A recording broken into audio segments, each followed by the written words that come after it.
Hello and welcome to Post to Post, the channel where we discuss all things hockey and all teams. We're back for another seasonal report card video. This time we're talking about the Los Angeles Kings. They kind of ran into destiny a little bit in the playoffs. We'll talk about that a little later. But if you're familiar with the series, we're going through each team and we're comparing the previous season as in 16-17 to the last season, which is 17-18, in preparation for the upcoming season. Now I'm going to go through some statistics from the teams, major statistics, comparing each year, and we'll see if they improved or didn't. And as we go through these series, you'll notice that a lot of the teams will either improve like every single category or not improve in every single category. It's just like, but LA's a little different. They kind of go back and forth, and we'll talk about it. We'll get into it right now. So in 16-17, they had 86 points. In 17-18, they had 98. Enough to make the playoffs. Enough to make the playoffs, exactly. Goals for, and the previous year was 199. That's really good. Like that's, oh sorry, I thought I was reading goals against. It's like 199 goals against is really good. Sorry, goals for 199, not so good. This year 237. That's really good. Goals against 201, really good. Really good. Really good. Yeah. But this year, or the previous year, 202. Yeah, same. Still really good. Yeah. Power play percentage, they went from 19.1% to 20.4%, so that's an increase. Penalty kill, 84.5 up to 85%, a little bit of an increase. A little bit. Face-offs, 50.8 down to 49.7, a decrease, but just a little one. Yeah, so they kind of went back and forth in improvements and not improvements. Yep. It's a weird team because a lot of little things happen on LA that a lot of people have forgotten about. Now the team is under new leadership. John Stevens recently took over, and their season improved from the last as far as points go.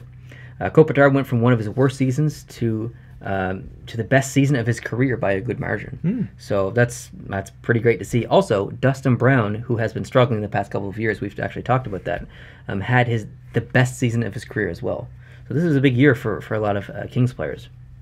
Jake Muzzin also had a great bounce back year. I really enjoyed seeing that.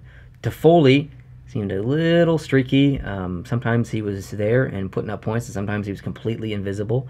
And the Kings missed Carter. He only played 27 games. That was a big loss because the previous season he was on fire. So that's a big loss for the Kings. And then Phaneuf joined the team and made an impact right away. Yeah. A lot of people forget about the Phaneuf trade, but it happened, and he did make an impact right away, and then kind of cooled off a little bit.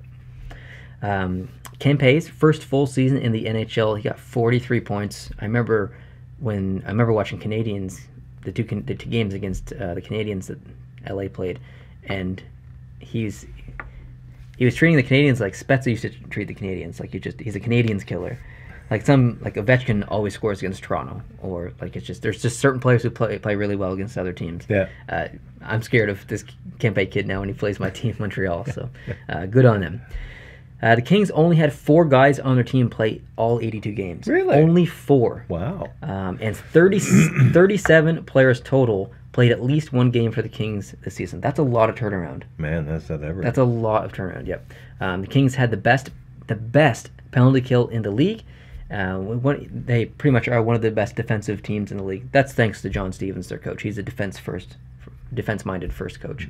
And if you remember in the playoffs, Quick was of a legendary status. He was unreal. Like, it was unbelievable. Every single game was decided by just one goal, if I recall. Yes, and there was I think it was Canada-Latvia in 2014 in Sochi. There was I can't remember the name of the goalie in Latvia, but it reminded me of that. Like, Canada had like 60 shots or something like that, and he was just all over the place. Like, Quick, the saves that Quick were making were unbelievable. And lost every game. And they lost. Like, they just... Swept. Oh, man. You got to be so frustrated if you're a Kings fan. But happy kind of at the same time that you have a goalie that can be a friggin' Marvel superhero out there and get it done. But it was a tough series. Destiny kind of... That's what ran over them. Vegas was on some sort of crazy, never to be seen again kind of mission, and LA was under that bus. Never to be seen again by a first-year expansion team. I'm sure right. Vegas will be back to the finals. Oh, I have no doubt, and that you interpreted that correctly. Yeah, I just wanted to first-year expansion team, like when the Seattle Metropolitans or whatever they are come into the league in a couple of years. I hope not. Oh, I'd be okay with the Mets. Oh, I hate that name. All right. It needs to be the Kraken. No. Why not? It sounds like a popcorn brand. Do you know or what a something. kraken is? Yes, I know what a kraken is. Makes sense. They're right on the ocean. Mythical sea creature. Scary. Get it done. Yeah. Whatever. Anyway, back to the Kings. Back to the Kings. They just, I would say they're the unluckiest team in hockey for the last season. The unluckiest team. They played so much better than the year before. They got in the playoffs.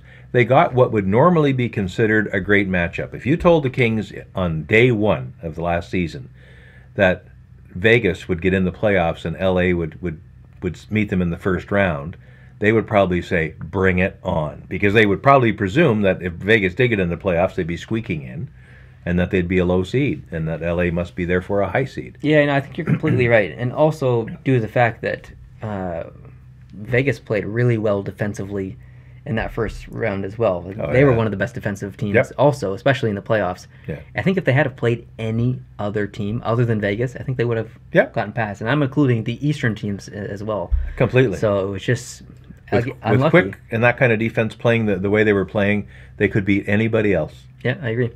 Very unfortunate. That concludes our video of the Los Angeles Kings. We're getting ready for the upcoming season.